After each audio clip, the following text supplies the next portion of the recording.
Disclaimer: I am just a humble Genshin Impact fan. I do not own any of the rights to Genshin Impact, or any of the content within it, such as the lore books. Those specifically belong to Hoyoverse.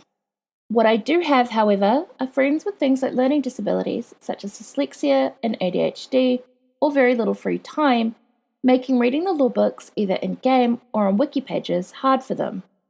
Our solution to these problems has been for me to make these recordings so that they can listen to them and still get to enjoy Genshin lore like the rest of us. I have chosen to upload these recordings to YouTube as a way of sharing them with other fans within the community who might be in similar situations. I am admittedly no voice actress, trained narrator, or video editor, but I have tried my best, so please be gentle with me. Therefore, without further ado, let's get into today's story. Linling's Anthology of Selected Poetry. A collection of poetry that Linling published at her own expense. It is her first publication and she is very proud of it. Awarded after completing the Liyue Daily Commission, so-called work. Kitty. Cats are good, cats are great. Cats love to meow and scratch their heads. From the two bright eyes they used to see, hateful pests could never flee. Manager Zhao.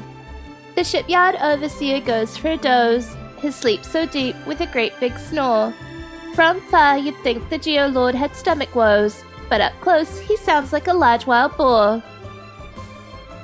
Ocean gazing. As I feast my eyes upon the sea, to azure water my heart is drawn.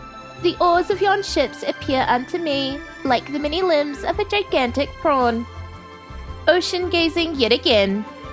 Day after day I gaze and I gaze, till my eyes are weary and my heart is numb.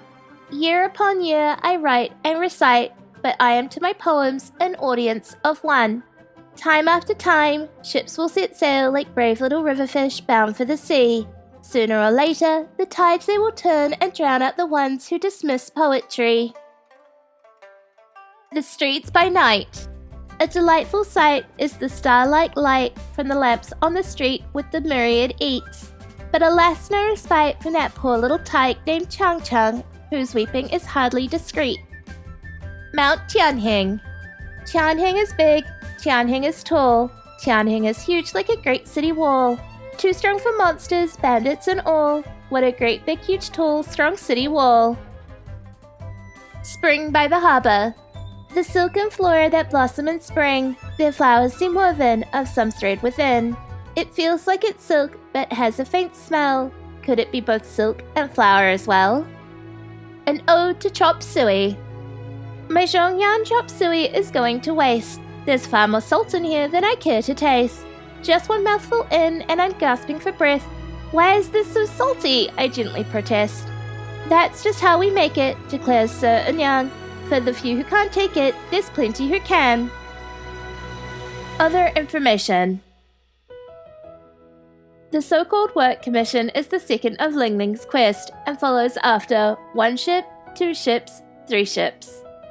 Chang Chang is likely not the child Linling meant to reference in The Streets by Night. She probably meant Yi Xian, who recently lost her mother. Other names.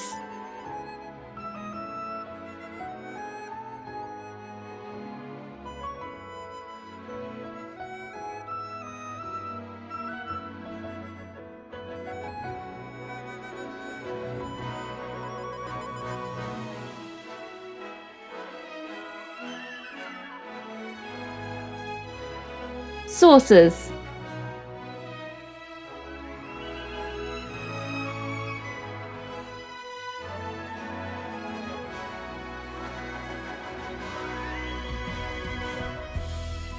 If you made it this far, thank you so much for watching. Ad Astra Abyssosque.